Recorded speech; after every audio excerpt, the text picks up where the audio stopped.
Hamlet. You know, the brooding Danish prince, the skull, the endless angst. We all know the story.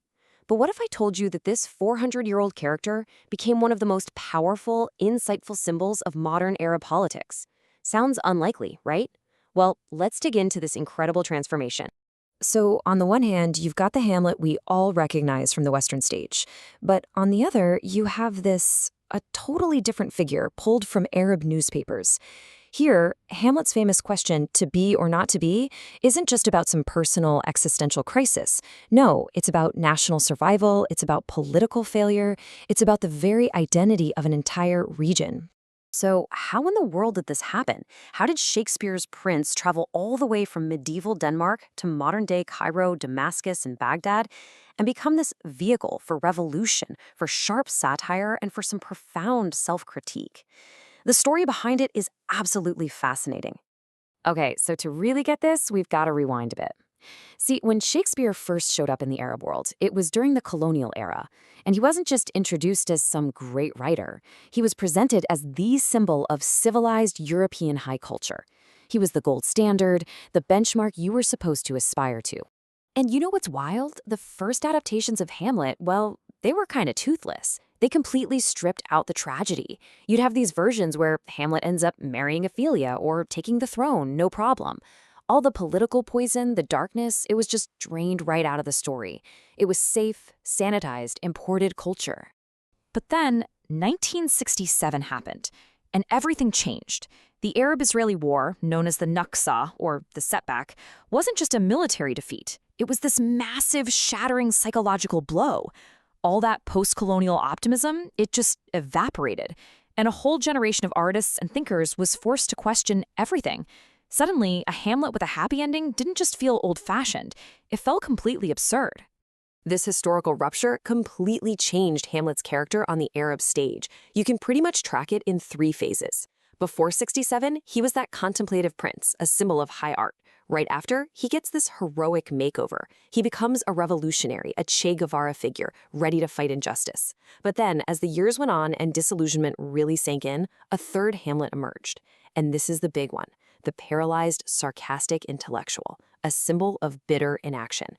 And that version became the most powerful critique of all. Right, so after the Naksa, Hamlet wasn't a hero you wanted to be anymore. Instead, he became this really uncomfortable mirror. He reflected a painful truth about the well-meaning, educated intellectual who sees all the corruption around him but is utterly, completely unable to act. This figure became an obsession for a new wave of playwrights. The Syrian playwright Mamdouh Edwan just nails this feeling in his play, Hamlet Wakes Up Late. His Hamlet is trapped in endless analysis. He can diagnose the political rot with perfect clarity, but he just talks and talks and talks. He only wakes up to the real danger when it's way, way too late to do anything about it.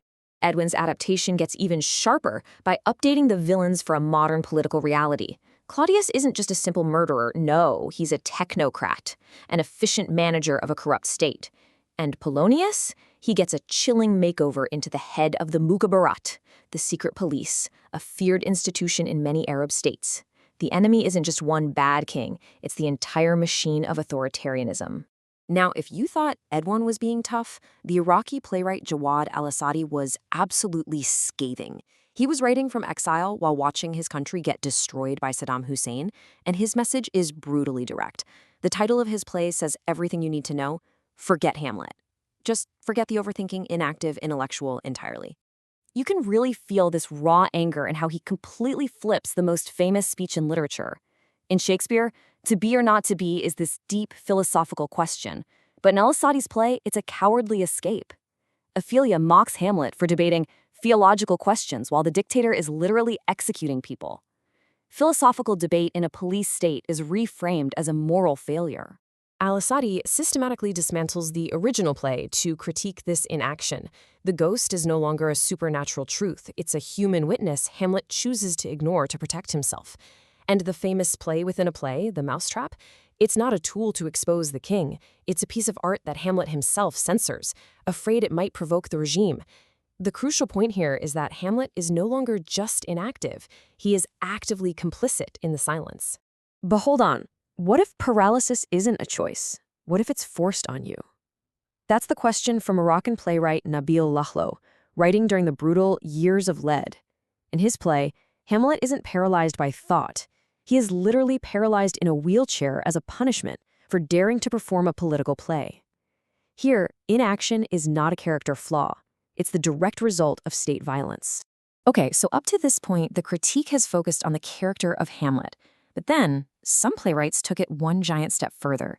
They started asking, why are we even staging this foreign play in the first place? The critique moved from the character in the play to the act of theater itself. And this brings us to the really cool idea of metatheater. It's essentially theater about theater. The play becomes self-aware, it might break the fourth wall, and it forces the audience to think about what they're watching, why they're watching it, and who's controlling the story being told. Jordanian playwright Nader Omran is a master of this. In his version, the target isn't just the king on stage. The tyrannical director forcing his actors to perform a foreign classic becomes a symbol for cultural oppression, and the rebellion against him is just as important as any rebellion against a political ruler. Omran's plot unfolds in this brilliant sequence of onstage rebellion. First, a director forces his actors to stage Hamlet, but the actors find it totally irrelevant to their lives. Then comes the catalyst. Ophelia's death is radically reinvented as a fiery political self-immolation. This act shocks the actors out of their performance, and they literally overthrow the director and Shakespeare's script, demanding to create art rooted in their own reality. This rebellion just completely flips the original play's character dynamics. Hamlet gets demoted. He's just another member of a disconnected elite. Ophelia is transformed from a passive victim into a revolutionary catalyst. But most importantly, the background actors become the real heroes of the story, reclaiming the stage for themselves.